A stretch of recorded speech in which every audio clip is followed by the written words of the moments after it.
ஒரு ஊரில் ஒரு புகழ்பெற்ற பத்திரிகையாளர் இருந்தார். அவர் ஒரு நாள் திடீர்னு இறந்து போயிட்டார். அதுக்கப்புறம் நேராக சொர்க்கத்துக்கு போனார். சொர்க்கத்தின் வாசலில் நின்றுக்கிட்டு இருந்த ஒருத்தர் அவரை தடுத்தார். இதை பாரு, ஏற்கனவே இங்கே 12 பத்திரிகையாளர்கள் இருக்கிறாங்க, அவங்களுக்கே இங்கே வேலை இல்லை. அதுக்கு என்ன காரணம்னா, சொர்க்கத்தில் திடுக்கிடும் செய்திகள்லாம் ஒன்றும் கிடையாது. அப்படி என்ன இருக்க போகுது? இங்கே எல்லாம் அது ஒழுங்காக நடந்துக்கிட்டு இருக்கோம். எல்லாம் ஒழுங்காக நடந்தால் பத்திரிகைகளுக்கு சுவாரஸ்யமான கொலை கொள்ளை தீ வைப்பு இது மாதிரி எதுவும் இங்கே இல்லை. ஏற்கனவே இங்கே இருக்கிறவங்க எல்லோரும் மரத்தடியில் உட்காந்துக்கிட்டு தியானம் பண்ணிகிட்டு இருக்கிறாங்க. அந்த ஒரே செய்தி தான் தினமும் இங்கே வந்துக்கிட்டு இருக்குது. அதை படிக்கிறதுக்கே இங்கே ஆள் கிடையாது. அதனால் நான் என்ன சொல்கிறேன்னா, நீ பேசாமல் நரகத்துக்கே போயிடு. அங்கே எவ்வளவோ நிகழ்ச்சிகள் நடந்துக்கிட்டு இருக்கு. அங்கே தான் அதிகமான பத்திரிகையாளர்கள் தேவைப்படுறாங்க. அங்கே உனக்கு நிறைய வேலை இருக்கும்.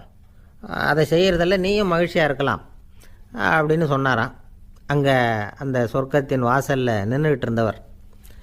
இந்த பத்திரிகையாளர் அங்கேயே நின்று கொஞ்சம் யோசனை பண்ணார். இவருக்கு சொர்க்கத்திலே இருக்கணும்னு தான் ஆசை. அதனால் மெதுவாக அவர்கிட்ட பேசினாராம். ஐயா, என்னை ஒரு 24 மணி நேரம் இங்கே உள்ளே இருக்கிறதுக்கு அனுமதி கொடுங்க. இங்கே இருக்கிற பல பத்திரிகையாளர்களை எனக்கு தெரியும். அவங்களில் சில பேரை சமாதானப்படுத்தி மெதுவாக பேசி நரகத்துக்கு அனுப்பி வச்சுட்றேன். நான் இங்கே இருந்துக்கிறேன். உங்கள் கணக்குப்படி 12 பேருக்கு மேலே இங்கே தாண்டாது, அப்படி பார்த்துக்கிறேன் அப்படின்னாராம். அவரும் யோசனை பண்ணி பார்த்துட்டு, சரி அப்படியே உனக்கு அனுமதி கொடுக்குறேன், ஆனால் ஒரு விஷயம், 24 மணி நேரம் தான் அனுமதி, அதுக்குள்ளே எல்லாம் நடக்கணும் அப்படின்ட்டுருக்கார். சரின்னு சொல்லிவிட்டு இந்த பத்திரிகையாளர் உள்ளே போனார். யோசனை பண்ணார். திட்டம் போட்டு ஒரு பொருளையை கிளப்பி விட்டார். சக பத்திரிகையாளர்களெல்லாம் கூப்பிட்டு சொன்னாராம், இதை பாருங்கள், நரகத்தில் ஒரு பெரிய தினசரி பேப்பரை கொண்டுகிட்டு வர்றதுக்காக திட்டம் போட்டுக்கிட்டு இருக்காங்க. அதுக்கு பல அதிகாரிகள் தேவைப்படுறாங்க. நிறைய சம்பளம் கிடைக்கும். யார் யாரெல்லாம் நரகத்துக்கு போக ஆசைப்படுறாங்களோ அவங்கெல்லாம் போகலாம் அப்படின்னு ஒரு பொருளையை கிளப்பி விட்டார். 24 மணி நேரம் கழித்து வாசல் பக்கம் போனார். அங்கே இருந்தவர்கிட்ட எத்தனை பேர் வெளியேறினாங்கன்னு விசாரித்தாராம். அப்போ அவர் இவரை, நீ வெளியே போகக்கூடாது, முதல்ல உள்ளே தான் இருக்கணும் அப்படின்னு தடுத்தாராம். அப்புறம் சொன்னாராம், நீ சொன்ன செய்தியை கேட்டதும் இங்கே இருந்த எல்லா பத்திரிகையாளர்களுமே நரகத்துக்கு போயிட்டாங்கப்பா, உள்ளே யாருமே இல்லை, அதனால் நீ உள்ளே இருக்கலாம் அப்படின்னாராம். இதை கேட்டதும் இந்த பத்திரிகையாளரே குழம்பி போயிட்டார். ஒருவேளை உண்மையிலேயே நரகத்தில் புதுசாக பத்திரிகை ஏதாவது ஆரம்பிக்க போகிறாங்களோ அப்படின்னு அவரே நினைக்க ஆரம்பிச்சிட்டாராம். அப்புறம் சொன்னாராம், ஐயா என்னை விட்டுருங்க, நான் நரகத்துக்கே போயிடுறேன், அங்கே ஏதோ விசேஷம் இருக்கணும் அப்படின்னாராம். இல்லைன்னா இத்தனை பேரும் ஒட்டு மொத்தமாக அங்கே போகிறதுக்கு சான்ஸே இல்லை, என்னை தடுக்காதீங்கன்னு கெஞ்ச ஆரம்பிச்சிட்டாராம். மற்றவங்க நம்பணுங்கிறதுக்காக ஒரு பொருளையை கிளப்பி விட்டார். கடைசியில் தானே அந்த பொருளைக்கு ஆளாயிட்டார். அதாவது பிறரை ஏமாற்றிய அவரது மனம் கடைசியில் அவரையே ஏமாற்ற ஆரம்பிச்சுட்டு பாருங்கள். நீங்கள் இப்படி அடுத்தவங்களை ஏமாத்துறதுக்கு உங்கள் மனசை பழக்கப்படுத்துகிறீங்க, ஆனால் கடைசியில் அதனால் நீங்களே ஏமாற்றப்படுகிறீர்கள் அப்படிங்கிறது பெரியவர்களுடைய புத்திமதி. அதனால் உங்கள் மனசுக்கிட்ட ரொம்ப எச்சரிக்கையாக இருங்கோ அப்படிங்கிறாங்க. நம்ம ஆளுங்க அங்கே போய் என்ன சொல்லுவாங்கன்னா, இதை பாரு அங்கே போகாத இங்கே போகாதேன்னு பயமுறுத்துறது உண்டு. சில பேர் அங்கே பேய் இருக்குது, பிசாசு இருக்குது அப்படின்னு பொருளையை கிளப்பி விடுறது உண்டு. இருட்டு நேரம் காட்டு வழியாக ஒருத்தன் போய்கிட்டு இருக்கிறான். அங்கே பேய் பிசாசு நடமாட்டம் இருக்கிறதாக வதந்தி. இவன் பயந்துக்கிட்டே வேகமாக போகிறான். காடு முடிஞ்சு மெயின் ரோட்டுக்கு வந்து சேர்ந்தான். அப்பாடா, ஒரு பஸ்ஸு நின்றுக்கிட்டு இருக்கு தனியாக. இருட்டில் லேசாக தெரிஞ்சுது. ஓடி போய் ஏறி உள்ளே உட்காந்துக்கிட்டான். பயந்துக்கிட்டே போனவன் அப்புறம் தான் தெரியுது உள்ளே யாருமே இல்லை, டிரைவரும் இல்லை, கண்டக்டரும் இல்லை, வேறு யாரும் இல்லை. இவனுக்கு பேய் பயம் அதிகமாக போட்டுது. ஏன்னா நடு ராத்திரி. இந்த நேரம் பார்த்து அந்த பஸ்ஸு தானே நகர ஆரம்பிச்சுதான். இவனுக்கு இன்னும் பயம் அதிகமாக போட்டுது. ஏன்னா டிரைவர் சீட்டு காலியாக இருக்குது, பஸ்ஸு நகருது. இவன் உடம்பு பூரா நடுங்க ஆரம்பிச்சுட்டுது. வீல்னு கத்தலாமான்னு பார்த்தான். அந்த நேரம் பார்த்து அவன் தோளில் ஒரு கை விழுந்துதான். திடுக்கிட்டு திரும்பி பார்த்துருக்குறான். அங்கே டிரைவர் நிற்கிறார். அவர் சொன்னாராம், ஏன்ப்பா ஏற்கனவே பஸ்ஸு பிரேக் டவுன், நாங்கள்லாம் பின்னாடி இறங்கி நின்று தள்ளிகிட்டு இருக்கிறோம், நீ மட்டும் ஜாலியாக ஏறி உக்காந்துக்கிட்டியா, இறங்கி வந்து தள்ளுப்பா அப்படின்னாராம். இருட்டை கண்டா பயம் உண்டாவதே அது ஏன்? இப்படி ஒரு கேள்வியை ஒரு பெரியவர்கிட்ட கேட்டாங்க. அதுக்கு அவர் பதில் சொல்கிறார், மனிதனுடைய ஆதிகால வாழ்க்கையில் தொற்றிக்கொண்ட பயம் இது வேரூன்றி இருக்குது, இன்னமும் போகலை. 50,000 வருஷங்களுக்கு முன்னாடி மனுஷன் குகைகளில் வாழ்ந்தான். பகலில் பயம் இருக்காது, ராத்திரியில் மிருகங்கள் தாக்கும் கொல்லும், நிம்மதியாக தூங்கக்கூட முடியாது. அதனால் இந்த மனுஷனுக்கு இரவுன்னா மரணம் பயம் அப்படின்னு பழகி போச்சு. மனிதர்களுடைய எல்லா மனசையும் சேர்த்து மொத்தமாக ஒரு மனசு உண்டு. மனிதர்களுடைய நினைவு இந்த மொத்த மனசில் பதிஞ்சிருக்கு, பரவுது. இந்த மொத்த மனசில் இருட்டு பற்றிய பயம் பதிந்து நீடிக்குது அப்படிங்கிறார் அவர். இந்த காலத்தில் இரவை பகலாக்கிறதுக்கு எவ்வளவோ விளக்குகள்லாம் வந்தாச்சு. ராத்திரியிலேயும் மிருகங்கள் தாக்குங்கிற நிலைமை இல்லை. பாதுகாப்பான வீடுகள் விலங்குகளும் விலகி போயிட்டு, விலங்குகள்லாம் விலகி போயிட்டுது, வீடுகளும் பாதுகாப்பாக இருக்குது. சரி, இருந்தாலும் அந்த பழங்கால பயம் இருட்டு பயம் இன்னமும் மனுஷனை விட்டு போகலை. இன்னொரு விஷயம் என்னென்னா, இருட்டிலேருந்து வெளிச்சத்துக்கு வராத மனிதர்களும் இன்றைக்கி அதிகம். ஒரு ஆள் ஆற்றுக்கு மீன் பிடிக்கிறதுக்காக போனான், இன்னும் விடியல. அதுக்குள்ளே வலையை எடுத்துகிட்டு கிளம்பி போயிட்டான். வெளிச்சம் வர்றதுக்கு முன்னாடியே போய் சேர்ந்துட்டான். விடிகிற வரைக்கும் என்ன பண்ணுறது, சும்மா கரையிலேயே உட்காந்து காலாட்டிகிட்டு இருக்கிறான். காலில் ஏதோ ஒரு சின்ன மூட்டை தட்டுப்பட்டுது. இருட்டில் அது என்னன்னு சரியாக தெரியல. மூட்டைக்குள்ளே சின்ன சின்ன கல்லாக நிறைஞ்சிருக்குது. சும்மா பொழுது போகணுமேங்கிறதுக்காக இவன் அந்த மூட்டைக்குள்ளே இருந்து ஒவ்வொரு கல்லாக எடுத்து ஆற்றுல வீசிக்கிட்டு இருக்கிறான். விடிகிற வரைக்கும் வேறு வேலை இல்லைங்கிறதுனால எப்படி செஞ்சுக்கிட்டே உட்காந்துருக்கிறான். கிழக்க மெதுவாக வெளிச்சம் தெரிய ஆரம்பிச்சிது. பொழுது விடியறதுக்கான அறிகுறி. இதுக்குள்ளே அந்த மூட்டையில் இருந்த எல்லா கல்லையும் எடுத்து வீசி எறிஞ்சுட்டான். கடைசியாக ஒரே ஒரு கல் மட்டும்தான் கையில் பாக்கி இருந்தது. வெளிச்சம் வந்ததும் அந்த கல்லை பார்த்தான், அப்படியே திகைச்சு போயிட்டான். அடடா, இது வரைக்கும் தெரியாமல் தப்பு பண்ணிட்டோமே அப்படின்னு நினச்சான். ஏன் தெரியுமா, அவன் கையில் இருந்தது வெறும் கல் இல்லை, விலை வசந்த ரத்தன கல். அது இருட்டில் என்னென்னு புரியாததுனால மூட்டையில் இருந்த எல்லா ரத்தன கல்லையும் ஆற்றுல வீசி எறிஞ்சிருக்கிறான். இப்போ அவனுக்கு அழுகையே வந்துடும் போல இருந்தது. வாழ்க்கையை வசதி ஆக்கிக்கிறதுக்கான வாய்ப்பு அவனுக்கு இருந்தது.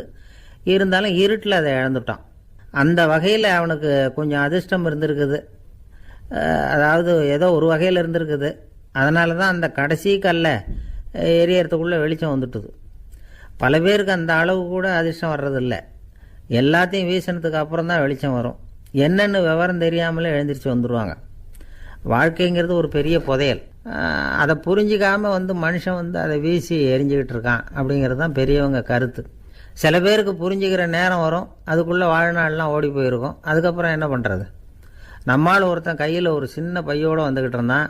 பை உள்ள ஏகப்பட்ட நகைகள் ரத்தன கல் எல்லாம் இருக்குது. வந்துக்கிட்டு இருந்தவன் திடீர்னு அந்த பையை அப்படியே ஒரு குளத்தில் வீசி எறிஞ்சுட்டான். மகான்கள் தான் இப்படி பற்று இல்லாமல் இருப்பாங்க. என்னங்க இது, விலை மதிப்புள்ள அந்த பையை இப்படி குளத்தில் வீசி எறிஞ்சுட்டீங்களே, இதுக்கு என்ன அர்த்தம் அப்படின்னு கேட்டார் அவன் கூட வந்தவர். அவன் மெதுவாக இவர் காதோட காதாக சொல்கிறான். ஒரு போலீஸ்காரர் பின்னாடி வந்துக்கிட்டு இருக்கிறார், அவர் போனதுக்கப்புறம் இதை எடுத்துக்குவேன் அப்படிங்கிறான். நம்மக்கிட்ட ஒருத்தன் தப்பாக நடந்துக்கிட்டானா உடனே நாம் என்ன செய்வோம்? கையை ஓங்கிட்டு அவனை அடிக்க போவோம். நாம் அவங்ககிட்ட அவனை விட ஒருபடி மேலே தப்பாக நடந்துக்குவோம். ஆனால் பெரியவங்கள்லாம் அப்படி நடந்துக்கிறது இல்லை.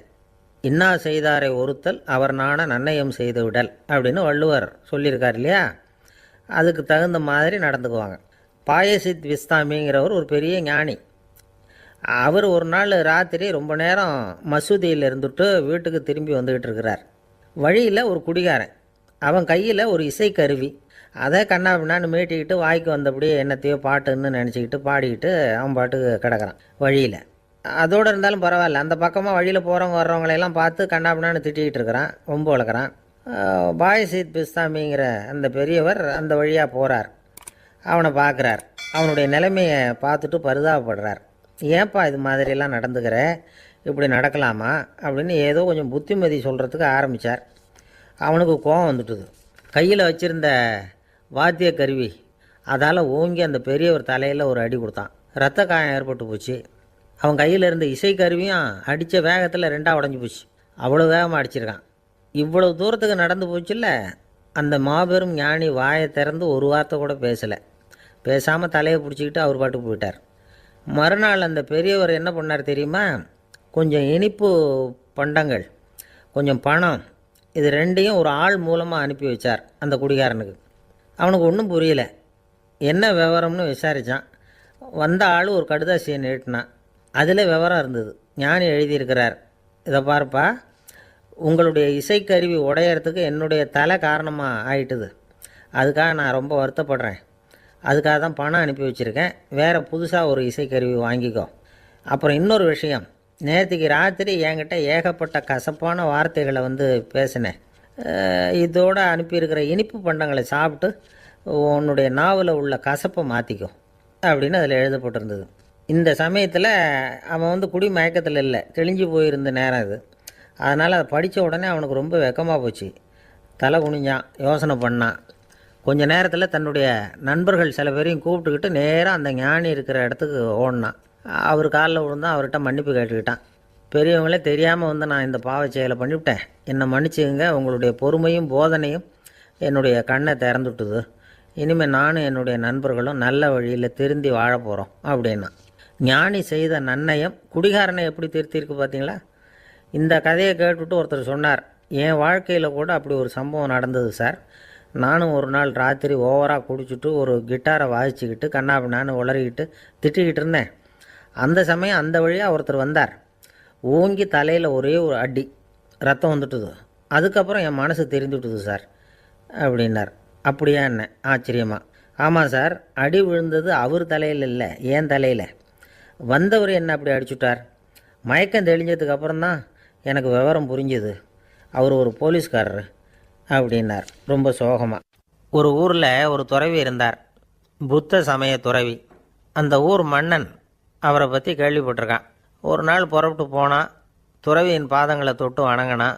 அதுக்கப்புறம் சொன்னான், ஐயா, நான் உங்களை அரண்மனைக்கு அழைச்சிட்டு போகிறதுக்காக வந்திருக்கிறேன். இனிமேல் நீங்கள் இங்கே எதுக்கு இருக்கணும் அப்படின்னானா. அவன் மனசுக்குள்ளே என்ன நினைப்புன்னா, இவர் எங்கே வரப்போகிறாரு, நான் ரொம்ப எளிமையானவன், எனக்கு எதுக்கு அரண்மனை வாசம்னு சொல்லிவிடுவார் அப்படின்னு நினச்சிருக்கான். ஆனால் அந்த துறவி என்ன பண்ணார் தெரியுமா? அப்படியா, சரி போகலாம், வா, போய் உன் ரதத்தை கொண்டுட்டு வா, அரண்மனைக்கு போகும்பொழுது அதுக்கு தகுந்த மாதிரி ஆடம்பரமாக போகணும் அப்படின்னு விட்டாரான். துறவி இப்படி சொன்னதும் அந்த மன்னனுக்கு மனசுக்குள்ளே சந்தேகம் வந்துட்டுது. இவர் உண்மையிலேயே துறவி தானா, ஏமாத்து பேர் வழி மாதிரி தெரியுதே அப்படின்னு நினச்சிருக்கான். இருந்தாலும் இனிமேல் என்ன பண்ணுறது, சொல்லியாச்சு. ரதத்தை கொண்டுகிட்டு வந்தான். துறவி ஏறி உட்காந்தார். பக்கத்தில் ராஜா. அவர் ரொம்ப உற்சாகமாக வரார், இவன் ரொம்ப சோர்ந்து போய் வரான். துறவி மரத்தடியிலேயே வாழ்ந்து பழக்கப்பட்டவர், அரண்மனையில் எளிமையாக ஒரு இடத்துல உட்காந்துக்குவார் அப்படின்னு நினச்சான். ஆனால் அப்படி இல்லை. அரண்மனைக்கு வந்த உடனே அந்த துறவி அதை கொண்டுட்டு வா, இதை கொண்டுட்டு வான்னு சொல்லி உத்தரவு போட ஆரம்பிச்சிட்டார். அரண்மனையில் இருந்தால் அரசனை மாதிரி இருக்கணும் அப்படிங்கிறார். ராத்திரி பூரா சௌகரியமாக தூங்கினார். பகலில் அரண்மனை தோட்டத்தில் உலாவ வேண்டியது, நீச்சல் குளத்தில் குளிக்க வேண்டியது, இப்படியே பொழுது போக்கிட்டு இருக்கிறார். அந்த அரண்மனையில் துறவி மகிழ்ச்சியாக இருக்கிறார்.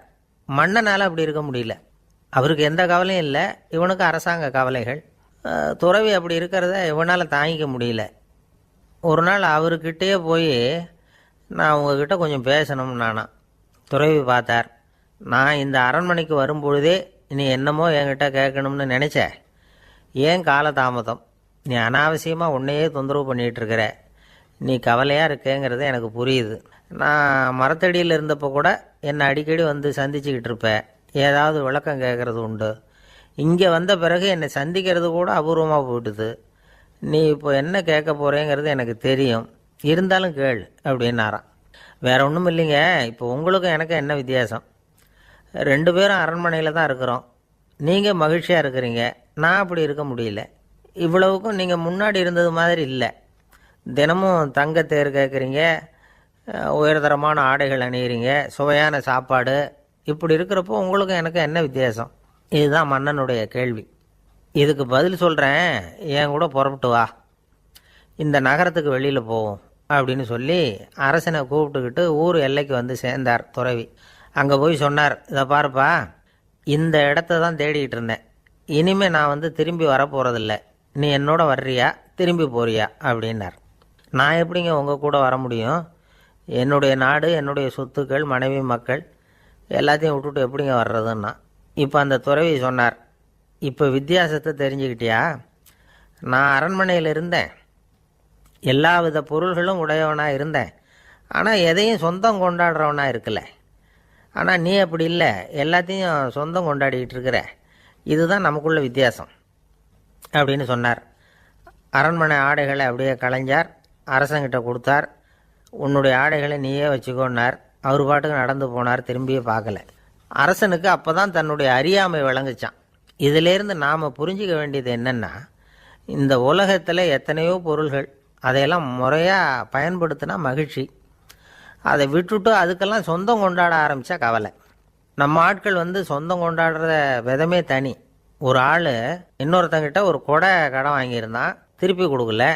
கொடையை கொடுத்தவன் கேட்டான், என்கிட்ட கடன் வாங்கினிய கொடை, அதை கொஞ்சம் திருப்பி தர்றியான்னா. அது உனக்கு இப்போ அவசரமாக தேவைப்படுதா அப்படின்னு கேட்டான் இவன். எனக்கு தேவைப்படலை, அந்த கொடையை நான் யாருக்கிட்ட வாங்கியிருந்தேனோ அவனுக்கு இப்போ அது அவசரமாக தேவைப்படுது அப்படின்னானா அந்த ஆள். அந்த ஆளுக்கு பேச தெரியாது, அவர்கிட்ட கொஞ்சம் எச்சரிக்கையாக நடந்துக்கோ அப்படின்னு சொல்கிறது உண்டு. அப்படின்னா என்ன அர்த்தம்? அவர் இன்னமும் குழந்தையாகவே இருக்கிறாரு, இன்னும் பேச்சு வரலன்னு அர்த்தம்? அப்படி இல்லை, அவருக்கு நாகரிகமாக பேச தெரியலன்னு அர்த்தம். பேசுறதுங்கிறது மனுஷனால் மட்டுமே முடியக்கூடிய ஒரு காரியம். அப்படி இருந்தும் அதோட பெருமையை அவன் இன்னமும் சரியாக புரிஞ்சிக்கலைன்னு தான் சொல்லணும். அதனால தான் அவன் அளவுக்கு அதிகமாக வார்த்தைகளை கொட்டி விடுறான். அதுக்கப்புறம் அதையெல்லாம் திருப்பி அள்ள முடியாமல் கிடந்து கஷ்டப்படுறான். கொட்டின வார்த்தையை அள்ள முடியுமா? ஒருத்தரை இன்னைக்கு பார்த்து முட்டாள்னு திட்டி விடுறீங்க, நாளைக்கு மறுபடியும் அவர்கிட்ட போய் நேற்றுக்கு ஒன்று முட்டாள்னு சொல்லிவிட்டேன், அந்த வார்த்தையை திருப்பி கொடு, வாங்கிட்டு போயிடுறேன் அப்படி நான் சொல்ல முடியும்? அவன் கோபக்காரனாக இருந்தால் நேற்றுக்கே அதை வேறு விதமாக உங்களுக்கு திருப்பி கொடுத்துருப்பான். உலகத்தில் எவ்வளவோ ஜீவராசிகள் இருக்குது, அதுக்கெல்லாம் வாய் இருக்குது. அந்த வாயெல்லாம் எதுக்கு உபயோகம்? சாப்பிட்றதுக்காக. ஆனால் நமக்கு இருக்கிற வாய் சாப்பிட்றதுக்காக மட்டும் இல்லை, பேசுகிறதுக்காகவும் தான். பேச முடியலன்னா வாய் இருந்தால் கூட அது வாயில்லா ஜீவன் தான். ஒரு பையனை பார்த்து அது வாய் உள்ள புள்ள பொழைச்சிக்கும் அப்படின்னா மற்ற பையன்களுக்கெல்லாம் முகத்தில் வாயே இல்லைன்னு அர்த்தம்? அப்படி இல்லை, அந்த பையன் கொஞ்சம் கெட்டிக்காரத்தனமாக பேசுவான்னு அர்த்தம். அதனால் எப்படி பேசணும் அப்படிங்கிறத நாம் முக்கியமாக தெரிஞ்சுக்கணும். இதுக்கு 8 விதமான குறிப்புகளை நம்ம பெரியவங்க சொல்லியிருக்கிறாங்க. பேச்சுக்கு 8 அங்கங்கள் உண்டு அப்படின்னு அவங்க சொல்கிறாங்க. அதெல்லாம் என்னென்ன அப்படின்னா, உண்மை, நன்மை, அன்பு, நிதானம், இனிமை, ஆழம், சமயமறிதல், சபையறிதல். இந்த 8 தன்மையும் பேச்சில் இருக்கணுமா. இதையே கொஞ்சம் விவரமாக சில பேர் போர்டில் எழுதி வச்சுருப்பாங்க. அதாவது எழுத்துலையாவது அதெல்லாம் இருக்கட்டுமே அப்படின்னு நினச்சி நீங்கள் கூட சில இடங்களில் இதை பார்த்துருக்கலாம். அதாவது உண்மையே பேசுக, நன்மையே பேசுக, அன்பாக பேசுக, நிதானமாக பேசுக, இனிமையாக பேசுக, ஆழமுடையதாக பேசுக, சமயமறிந்து பேசுக, சபையறிந்து பேசுக, இப்படி எழுதி வச்சுருப்பாங்க. இந்த 8 அம்சமும் சரியாக பொருந்தி இருந்தால் தான் அது பேச்சு. மற்றதெல்லாம் பேச்சாகிடாது. பேச்சு ஒரு சிறந்த கலை. எல்லாத்தையும் விட பேசாமல் இருந்தும் பழகணும், அது ரொம்ப முக்கியம். உண்மையே பேசணும். சத்தியத்துக்கு மதிப்பு கொடுக்குறவங்கள தான் சரித்திரம் மதிக்கும். உண்மை பேசினா மட்டும் போதாது, அந்த உண்மையில் நன்மை கலந்துருக்கணும். கொலைகாரனுக்கு பயந்துக்கிட்டு ஒருத்தன் உங்கள் வீட்டுக்குள்ளே ஒளிஞ்சிருக்கிறான். அந்த முரட்டு ஆசாமி கையில் அறிவாளோடு அவங்க வந்தானான்னு உங்ககிட்ட கேட்குறான்னு வச்சுங்க.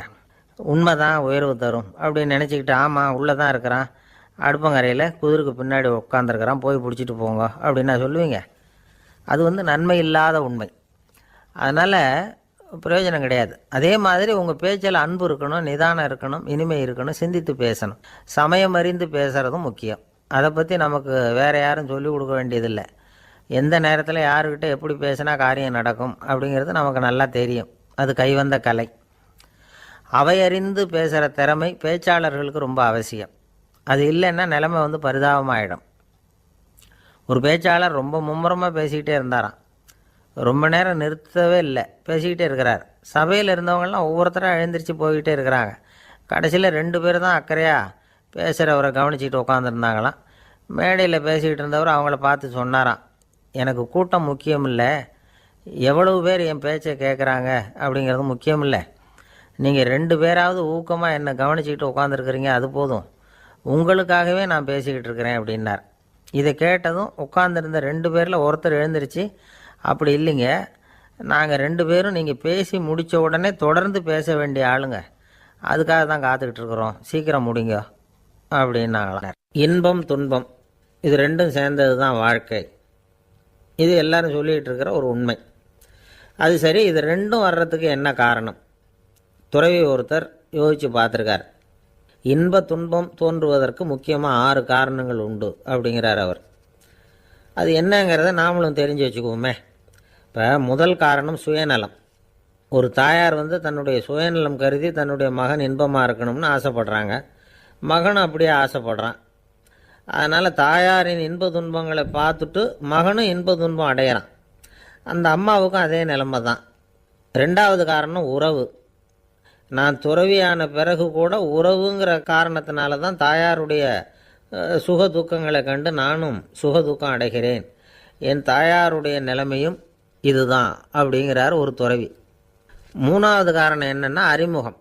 எனக்கு அறிமுகமான ஒருத்தரை ரயில் நிலையத்தில் சந்திக்கிறேன். அவர் தன்னுடைய பணப்பையை எங்கேயோ தொலைச்சி விட்டு வருத்தப்பட்டுக்கிட்டு இருக்கிறார். நானும் வருத்தப்படுறேன். அந்த சமயத்தில் யாரோ ஒருத்தர் இதுதானே அவங்க பணப்பை அப்படின்னு சொல்லி கொண்டாந்து நீட்டுறார். பணப்பையை தொலைச்சவர் சந்தோஷப்படுறார், நானும் சந்தோஷப்படுறேன். இது அந்த துறவி சொல்கிற அனுபவம். நாலாவது காரணம் என்னென்னா கருணை. எனக்கு முன்னே பின்னே தெரியாத ஒருத்தனை யாரோ ஒருத்தன் அடித்து காயப்படுத்தி போடுறான்.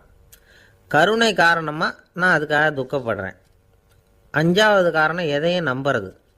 ஒரு பசுமாட்டை ஒரு முரணை அடிச்சுக்கிட்டு இருக்கிறான் அப்படின்னு ஒருத்தர் வந்து நம்மகிட்ட சொல்கிறாருன்னு வைங்க, உடனே நான் துக்கப்படுறேன்.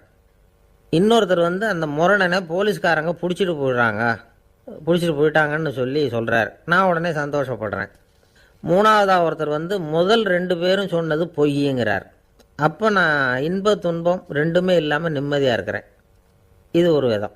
அடுத்தது 6வது காரணம் என்னென்னா தன்மயமாகுதல். ஒரு நாவல் படிச்சுக்கிட்டு இருக்கிறோம், அதில் வர்ற பாத்திரங்களோட நாம் ஒன்றி போயிடுறோம். அதில் வர்ற பாத்திரங்கள் சிரிச்சுதுன்னா நாமளும் சிரிக்கிறோம், அது அழுதுன்னா நாமளும் அழறோம். அதெல்லாம் வந்து அந்த துறவி சொல்கிற அனுபவ உண்மைகள். இன்ப துன்பம் இது ரெண்டும் தோன்றுவதற்கு சுயநலம், உறவு, அறிமுகம், கருணை, எதையும் நம்புறது, தன்மயமாகிறது, இது எல்லாம் தான் முக்கிய காரணம் அப்படின்னு அவர் சொல்கிறார். ஆகக்கூடி ஒட்டு மொத்தமாக யோசனை பண்ணி பார்த்தா பிற பொருள்கள் மீது பற்றுதல் காரணமாக தான் நாம் வந்து இன்ப துன்பம் அடையிறோம் அப்படிங்கிறத புரிஞ்சிக்க முடியுது.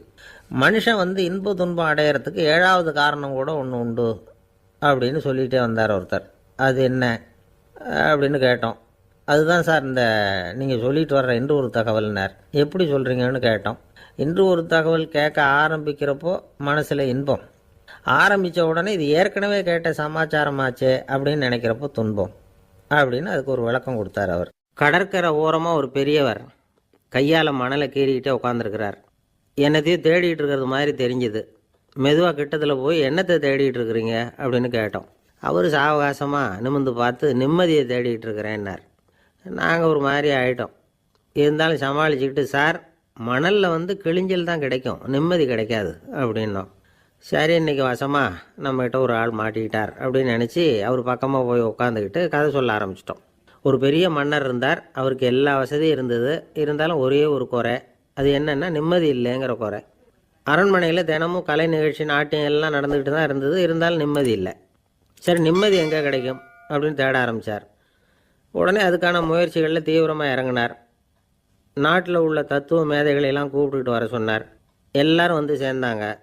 அவங்கள பார்த்து நிம்மதி எங்கே இருக்குது அப்படின்னு விசாரித்தார். அவங்களுக்கு அது தெரிஞ்சால் ஏன் இப்படி ராஜா முன்னாடி வந்து நின்றுட்டு இருக்க போகிறாங்க? ராஜாவோட கேள்விக்கு ஒவ்வொருத்தரும் ஒவ்வொரு மாதிரி விளக்கம் கொடுக்க ஆரம்பிச்சிட்டாங்க. எந்த பதிலும் ராஜாவுக்கு திருப்தி அளிக்கக்கூடிய அளவுக்கு இல்லை. சரி, போயிட்டு வாங்கன்னு சொல்லி அவங்களெல்லாம் அனுப்பி வச்சுட்டார். ஒரு நாள் அவர் மாளிகையில் உப்பரிகையில் நின்றுக்கிட்டு இருக்கிறார். அந்த சமயத்தில் தெருவில் ஒரு பிச்சைக்காரன் ரொம்ப உல்லாசமாக பாட்டு பாடிக்கிட்டே போய்கிட்டு இருக்கிறான். குரலில் ஒரு சந்தோஷம், நடையில் ஒரு மிடுக்கு. அவங்ககிட்ட கொஞ்சம் கூட கவலை இருக்கிறதா தெரியல. உடனே ராஜா அதை பார்த்தார். ஏவலாளிகளை வந்து கைதட்டி கூப்பிட்டார். உடனே ஓடி போய் அந்த பிச்சைக்காரனை இங்கே அழைச்சிட்டு வாங்கன்னு உத்தரவு போட்டார். இவங்க உடனே ஓடி போய் அவனை கூப்பிட்டாங்க. அரண்மனைக்கு வாழ்ந்தாங்க. அவன் வரல. அரண்மனைக்குள்ளே அடி எடுத்து வைக்க மாட்டேன்னு சொல்லிவிட்டான். ராஜா கிட்ட வந்து விஷயத்தை சொன்னாங்க. அவருக்கு ரொம்ப ஆச்சரியம், இப்படி ஒரு ஆள் இருக்கிறானா அப்படின்னு. சரி, அவன் என்ன தான் சொல்கிறான் அப்படின்னு விசாரித்தார். இவங்க மறுபடியும் தெருவுக்கு போய் கேட்டாங்க. என்னை பார்க்கணும்னா ராஜா விருப்பப்பட்டார்னா அவரை வேணும்னா இங்கே வர சொல்லுங்க அப்படின்னு சொல்லிவிட்டான். அதை வந்து ராஜா கிட்ட சொன்னாங்க. அவருக்கு கோபம் வரல. இவ்வளவு சுதந்திர உணர்வோடு இருக்கிறவன் சாதாரண ஆளாக இருக்க முடியாது அப்படின்னு நினச்சார். உடனே கிடுகிடுன்னு இறங்கி தெருவுக்கு வந்தார். பிச்சைக்காரங்கிட்ட போனார். நீ கவலைப்படாமல் சந்தோஷமாக பாடிக்கிட்டு போறியே, அது எப்படி முடியுது உன்னால் அப்படின்னு கேட்டார்.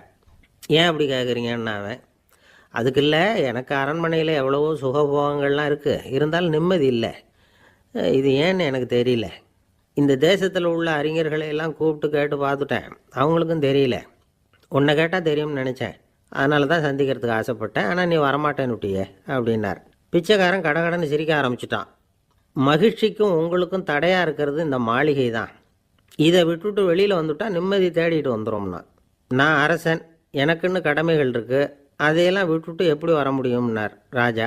ரெண்டும் ஒரே நேரத்தில் கிடைக்கணுங்கிறது முடியாத காரியம். உங்கள் சுகபோகத்துக்கு விலையாக தான் உங்கள் நிம்மதியை கொடுத்துக்கிட்டு இருக்கிறீங்க. என்ன பாருங்க, என்கிட்ட எதுவும் இல்லை, அதனால் எதுவும் போயிடுமோங்கிற பயமும் இல்லை, நிம்மதியாக இருக்கிறேன் அப்படின்னா அவன். ராஜா உடனே சந்தோஷப்பட்டு தன்னுடைய மேலங்கியை எடுத்து அவனுக்கு பரிசாக கொடுத்தாரான். அவன் சிரிச்சுக்கிட்டே அதை வாங்க மாட்டேன்னு விட்டானான். இதை நீங்கள் எனக்கு கொடுக்கறதுனால எந்த பயனும் இல்லை, அதே நேரத்தில் அதை வாங்கிக்கிட்டேன்னா அடுத்த வினாடியிலேருந்து அதை எப்படி காப்பாற்றுறதுங்கிற கவலை எனக்கு வந்து சேர்ந்துடும், அப்புறம் தூக்கம் வராது, நிம்மதி போயிடும் அப்படின்னு நானான். சொல்லிவிட்டு அவன் பாட்டுக்கு சந்தோஷமாக பாடிக்கிட்டே போயிட்டான்.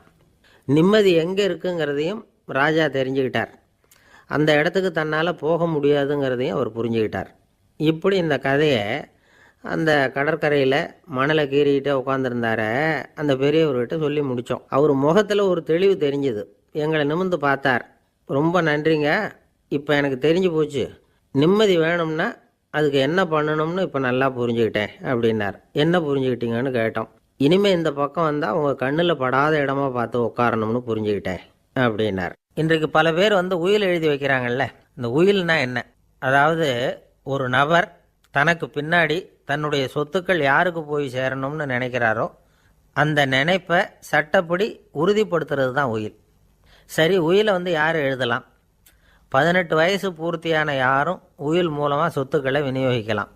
கண் பார்வை இல்லாதவங்க, காது கேளாதவங்க, வாய் பேச முடியாதவங்க, இவங்கெல்லாம் கூட உயில் எழுதி வைக்கலாம். புத்தி சுவாதீனம் இல்லாதவங்க கூட சில சமயம் புத்தி தெளிவாக இருந்தால் உயில் எழுதலாமா. குடிபோதையில் இருக்கிறவங்க, தாங்கள் என்ன செய்கிறோங்கிறது தெளிவாக அறிய முடியாதவங்க, நோய் நொடியில் இருக்கிறவங்க, இவங்கெல்லாம் உயில் எழுத முடியாது. ஒருத்தரை நிர்பந்தப்படுத்தி ஏமாற்றி அல்லது சுய நினைவில்லாத ஒருத்தர்கிட்ட எழுதி வாங்கி வைக்கிற உயில் செல்லாது. உயிலை இந்த முறையில் தான், இந்த படிவத்தில் தான் எழுதணும்னு சட்டத்தில் விதி எதுவும் கிடையாது. இதுக்கு முத்திரை கட்டணமும் கிடையாது. உயிலை வெற்று காகிதத்தில் எழுதலாம். அச்சடிக்கணும், டைப் அடிக்கணுங்கிற அவசியம் கூட இல்லை. கையாலேயே கூட எழுதலாம். எழுதி இருக்கிறது புரியணும், அவ்வளவுதான். குறைந்தபட்சம் 2 சாட்சிகளை வச்சுக்கிட்டு உயில் எழுதுகிறவர் அதில் கையெழுத்து போடணும். கையெழுத்து போட தெரியாதுன்னா இடது கை பெருவிரல் ரேகை வைக்கலாம். உயில் சாசனத்துக்கு சாட்சிகள் கையெழுத்து இல்லைன்னாலும் அது செல்லாது. அப்புறம் ப்ரிவிலேஜ்டு வில் அப்படின்னு இருக்கு, அதுக்கு மட்டும் சாட்சிகள் தேவையில்லை. அது என்னென்னா, இந்த விமானப்படை, கப்பல் படை அல்லது யுத்தத்தில் பணிபுரியும் நபர்கள் அவங்கெல்லாம் இருக்கிறாங்க இல்லையா, அப்படிப்பட்டவங்க எழுதுகிற உயில் அது. அதுக்கு சில விசேஷ சலுகைகள் உண்டு. ஒருத்தர் முதல்ல ஒரு உயில் எழுதி வைக்கிறார், அதுக்கப்புறம் மனசு மாறி போகுது, அது வேணாம்னு நினைக்கிறார், ரத்து செஞ்சுடலாம். அதுக்கப்புறம் வேறு உயிலும் எழுதலாம். உயிரோடு இருக்கிற வரைக்கும் எத்தனை தடவை வேணும்னாலும் உயில் எழுதலாம். கடைசியாக எழுதப்பட்ட உயில் சட்டப்படி சரியாக இருந்தால் அதுதான் அமலுக்கு வரும். சரி, எழுதுகிற உயிலை ரகசியமாக வச்சுருக்கிறது எப்படி? இது ஒரு கேள்வி. இதுக்கு என்ன செய்யணும்னா, ஒருத்தர் உயிலை எழுதினதுக்கு அப்புறம் அவர் தானாவோ அல்லது அங்கீகரிக்கப்பட்ட முகவர் மூலமாகவோ, அதாவது ஒரு ஏஜெண்ட் மூலமாகவோ, ஒரு கவரில் போட்டு சீல் வச்சு கவர் மேலே தன்னுடைய பெயரை எழுதி அல்லது அந்த ஏஜெண்ட் பெயரை எழுதி கவர் மேலே என்ன அடக்கம் செய்யப்பட்டிருக்கு, உள்ளே என்ன இருக்குது அப்படிங்கிற விவரம்லாம் எழுதி சார் பதிவாளர்கிட்ட ஒப்படைக்கலாம். இதுக்கு கட்டணம் உண்டு. அதுக்கப்புறம் எப்போ தேவைப்படுதோ அப்போ ஒரு மனு கொடுத்து அந்த கவரை திரும்ப வாங்கிக்கலாம். இப்போ எழுதுகிற உயிலை இவ்வளவு நாளுக்குள்ளே பதிவு செய்யணுங்கிற கால வரையறை உண்டா அப்படின்னு ஒரு கேள்வி வரலாம் இல்லையா? எப்போ வேணும்னாலும் பதிவு செய்யலாம். நம்மால் ஒருத்தர் ஒரு நாள் ரொம்ப அவசரமாக வந்தார். இந்த உயில் எழுதுறது சம்பந்தமாக பூரா விவரமாக எனக்கு உடனே தெரியணும்னார். நான் உடனே அவரை வக்கீல் ஒருத்தர்கிட்ட அழைச்சிட்டு போனேன். இவர் அவர்கிட்ட எல்லா விவரமும் கேட்டு தெரிஞ்சுக்கிட்டார். ரொம்ப தேங்க்ஸ்ன்னு சொல்லிவிட்டு 2 பேரும் வெளியில் வந்தோம்.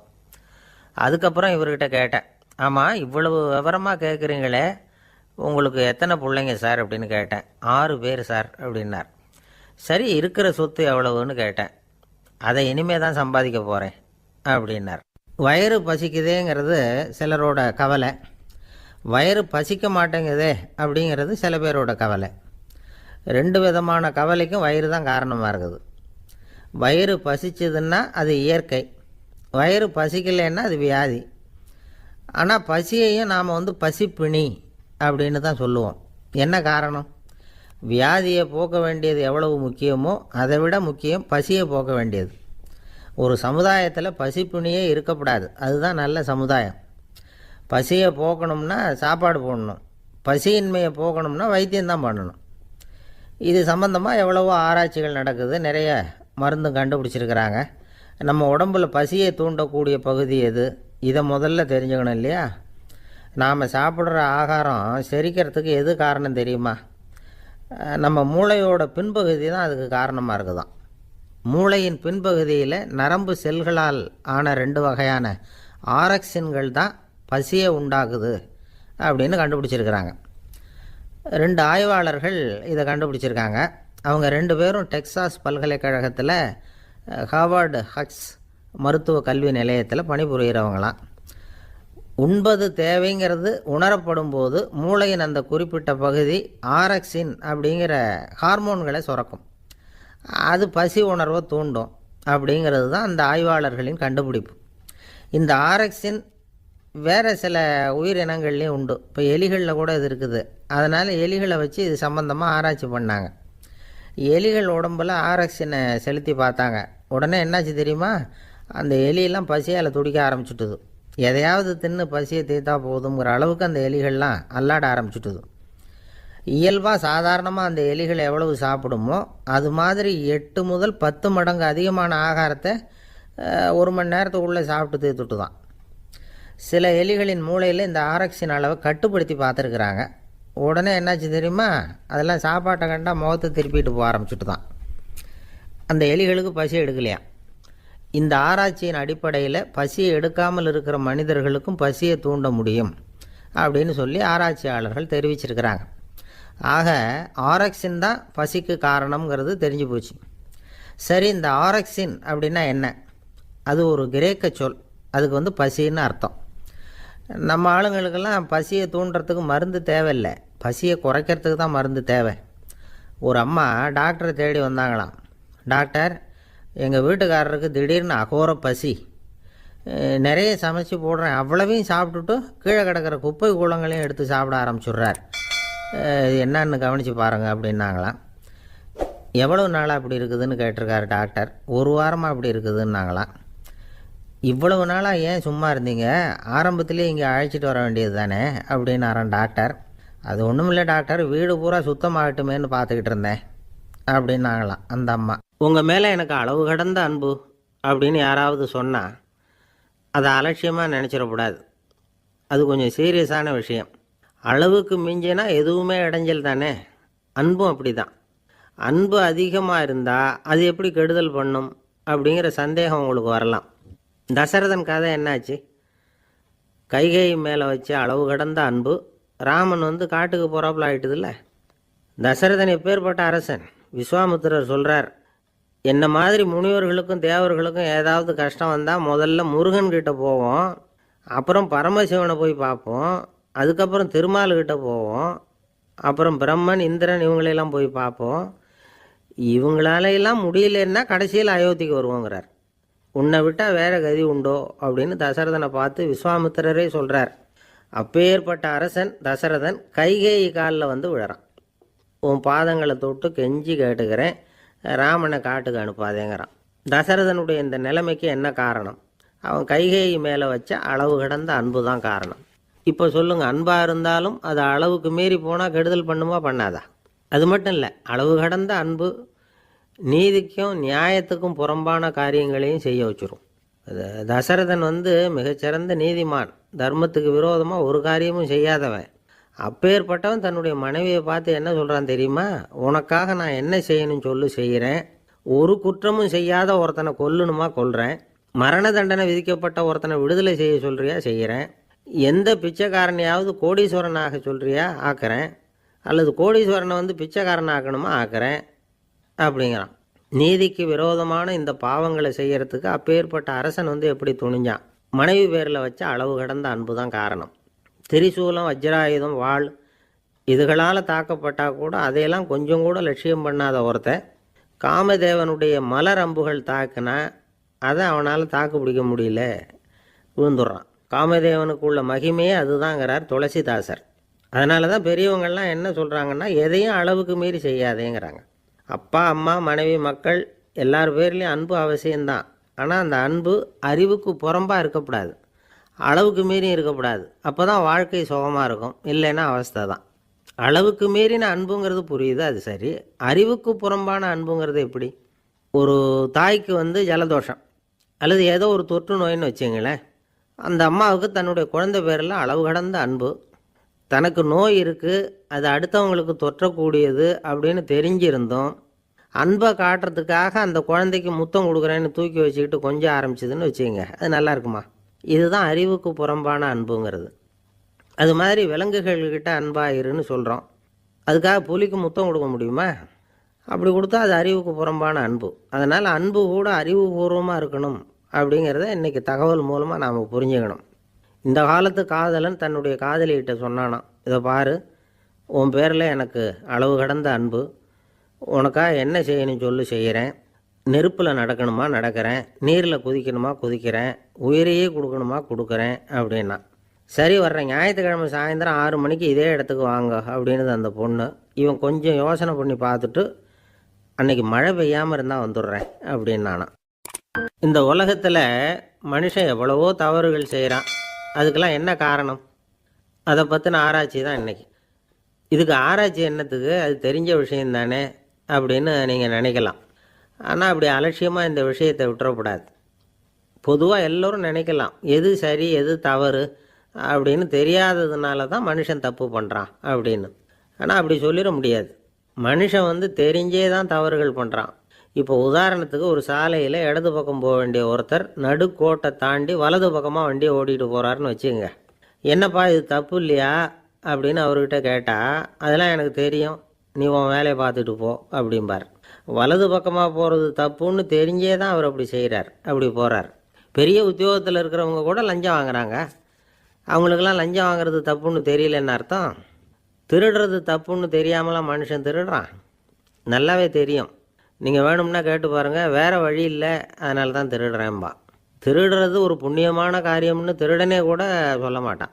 திருடுறது தவறுங்கிறது திருடனுக்கு தெரியும் அப்படிங்கிறத விளக்கிறதுக்காக ஒரு பெரியவர் ஒரு கதை சொன்னார்.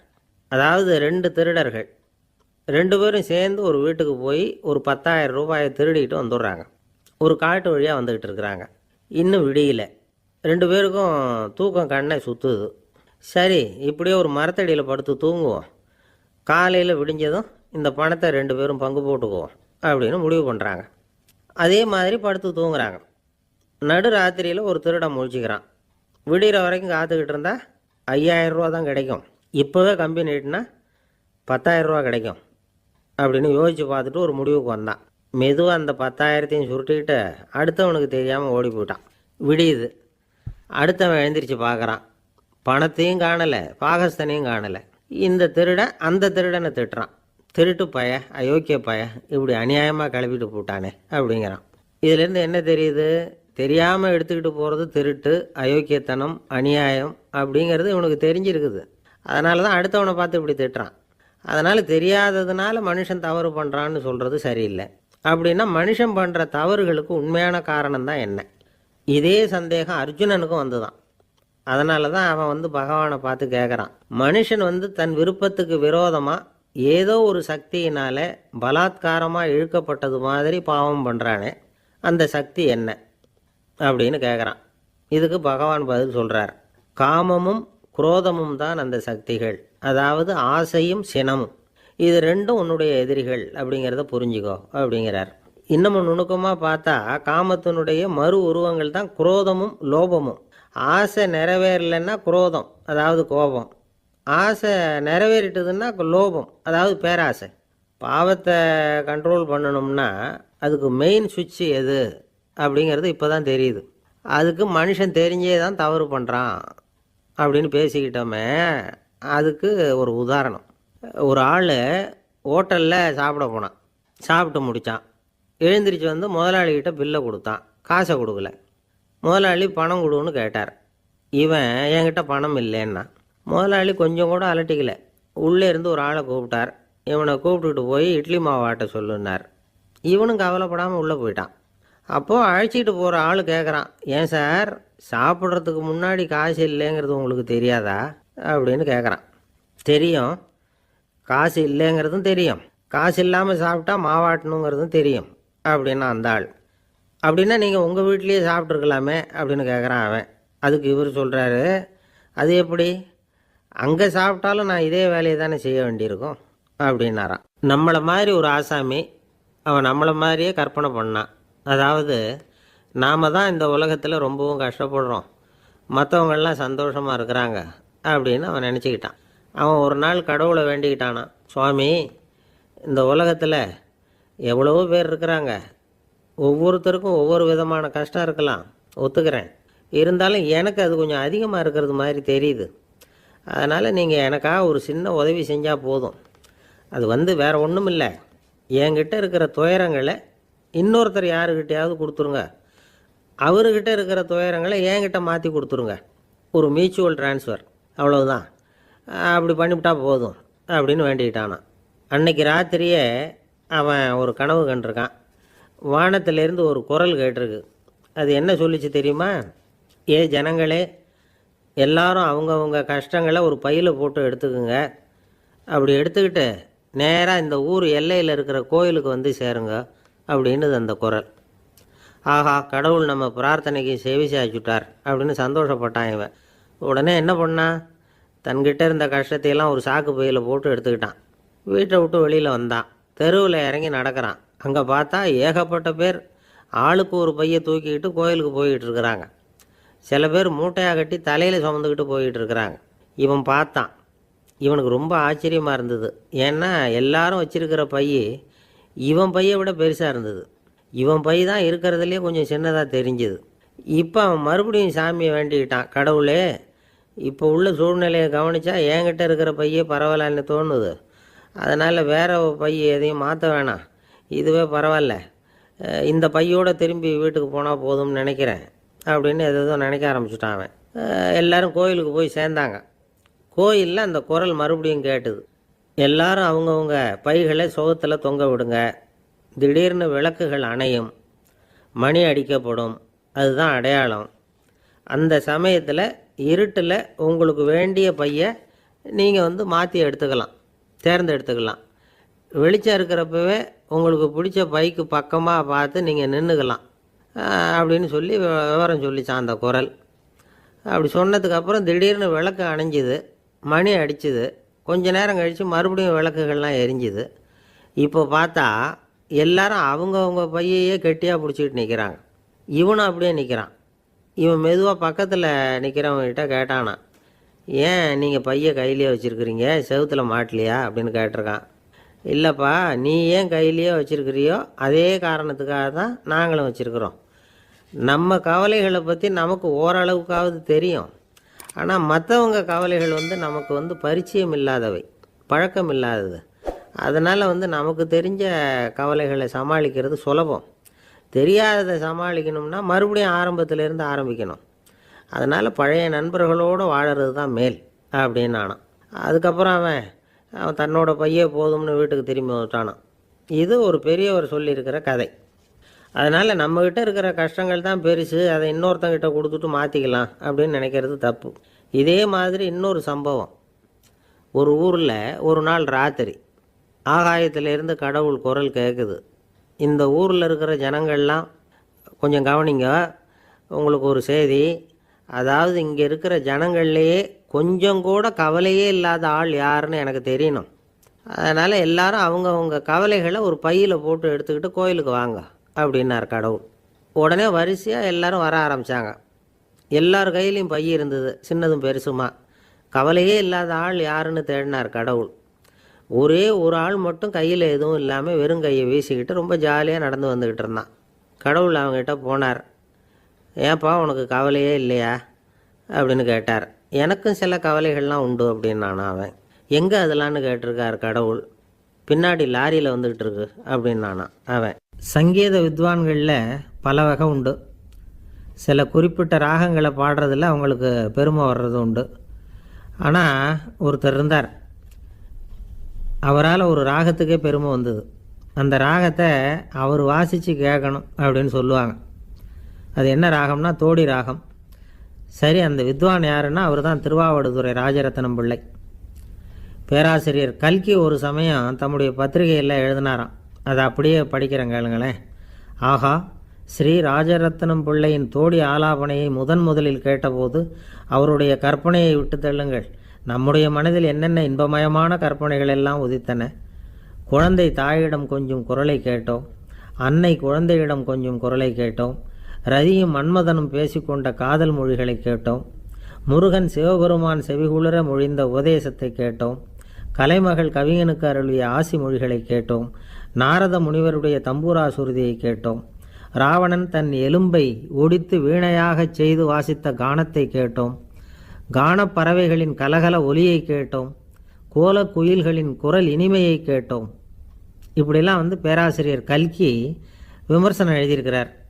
திருவாவடுதுறை ராஜரத்னம் பிள்ளை அவர்களுடைய வாசிப்பை கேட்டுட்டு டிஎன் ராஜரத்னம் பிள்ளை இறந்து போனார். அப்போது கவிஞர் கண்ணதாசன் எழுதினார், செவியனில் ஓடி எங்கள் சிந்தையில் ஓடி இந்த புவியெல்லாம் ஓடி நின்பார் பொங்கிய தோடி வேறெங்கு எவரிடம் போகும் ஐய இனி அதை காப்பார் யாவர் அவிந்தனின் சடலத்தோடே அவிந்தது தோடிதானும் அப்படின்னு எழுதினாராம். அந்த அளவுக்கு அவருடைய தோடியை ரசித்தவர்கள் உண்டு. அதே மாதிரி தோடின்னா என்னன்னு தெரியாமலே அவரை ரசித்தவங்களும் அந்த காலத்தில் உண்டு. அதாவது ஒரு பெரிய சபையில் இவர் வாசிச்சுக்கிட்டு இருக்கிறார். பாதியில் ஒரு பெரிய மனுஷன் உள்ளே வந்தார். அவர் உடம்புல பட்டு வேஷ்டி, ஜருகை, அங்கவஸ்திரம், வாயில் வெத்தலை, வாசனை புகையில, காதில் வைரக்கடுக்கன், கழுத்தில் தங்க சங்கிலி, கை விரல் பூரா மோதிரம், கையில் ஒரு வெள்ளி வெத்தலை புட்டி, உதவிக்கு 2 பேர் பக்கத்தில். இவ்வளவு பந்தாவோடு வரார் கச்சேரி கேட்குறதுக்கு. இப்படி வந்தவர் முதல் வரிசையில் உட்கார்ந்தார். வித்வான் வாசித்து முடித்ததும் இவர் அவரை பார்த்து, ஐயா, நீங்கள் தோடி வாசிக்கிறதுல ரொம்ப கெட்டிக்காரர்னு கேள்விப்பட்டிருக்கேன், அதை கேட்குறதுக்காக தான் மெனக்கிட்டு வந்திருக்கிறேன், அதை வாசிங்களேன் அப்படின்னாராம் இந்த பெரியவர். ராஜரத்னம் பிள்ளைக்கு ஒன்றும் புரியல. ஏன்னா இது வரைக்கும் அவர் வாசிச்சுக்கிட்டு இருந்ததே அந்த தோடி ராகத்தை தான். அதை வாசித்து முடித்ததும் அதை வாசிங்களேன்னு இவர் கேட்குறார். அப்படின்னா இவரோட ஞானம் எப்படிப்பட்டது?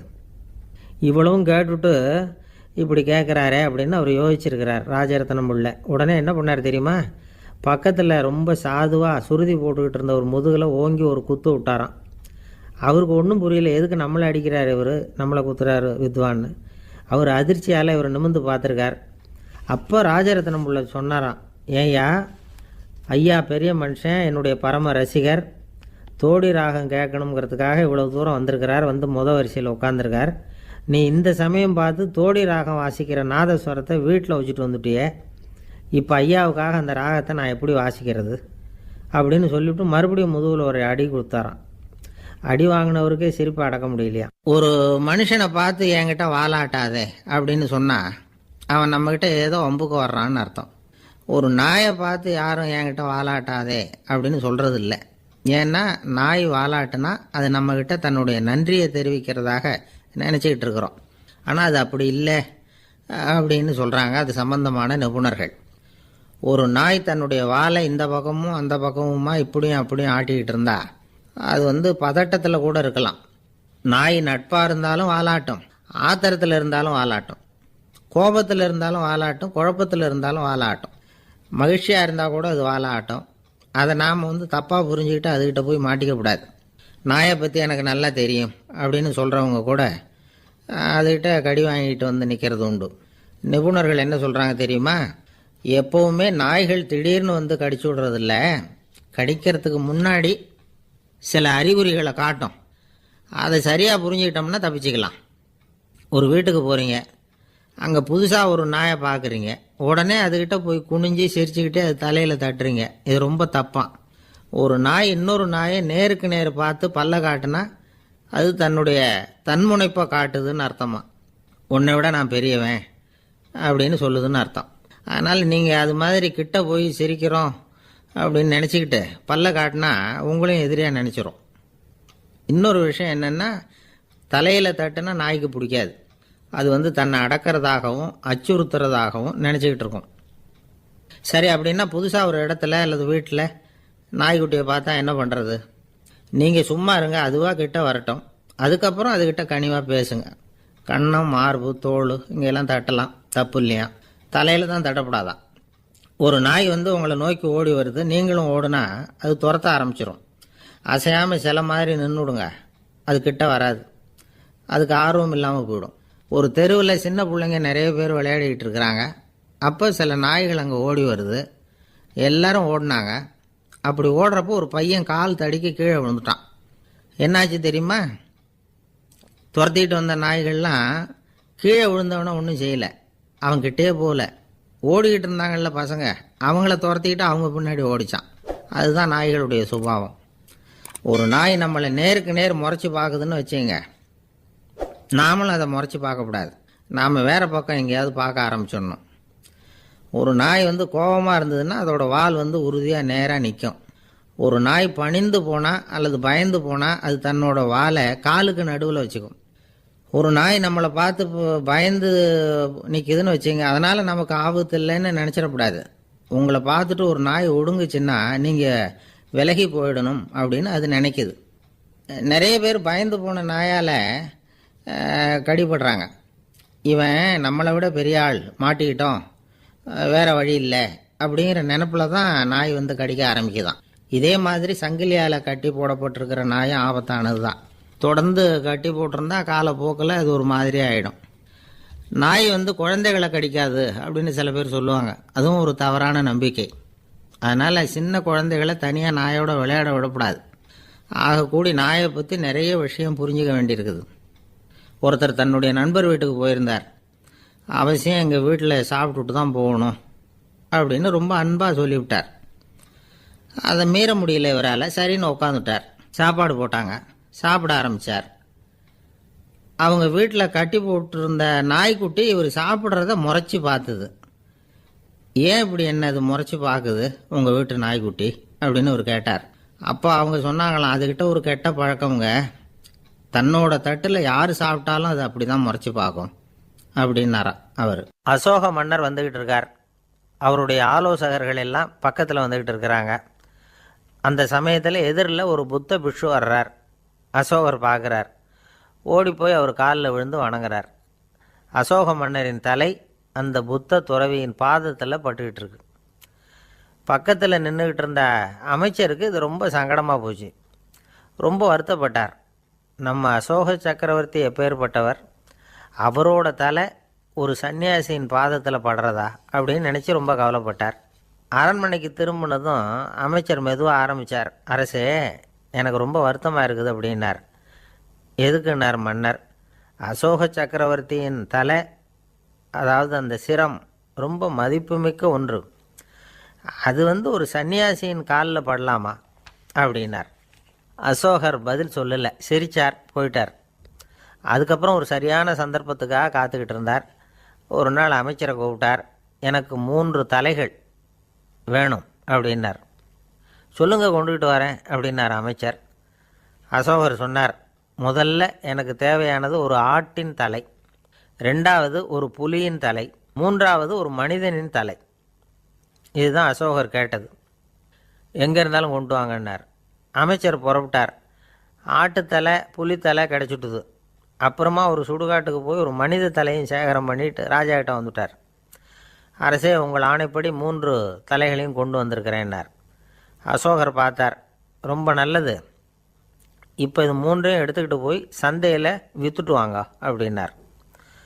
அமைச்சர் அதுகளை எடுத்துக்கிட்டு சந்தைக்கு போனார். முதல்ல ஆட்டுத்தலை நல்ல விலைக்கு விற்று போச்சு.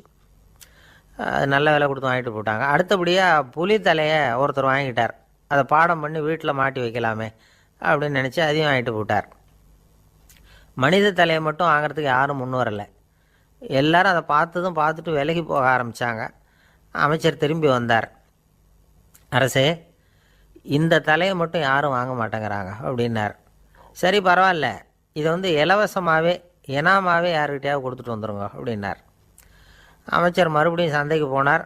இதை இலவசமாக தரேன், இதை வாங்கிக்கோங்க அப்படின்னார்.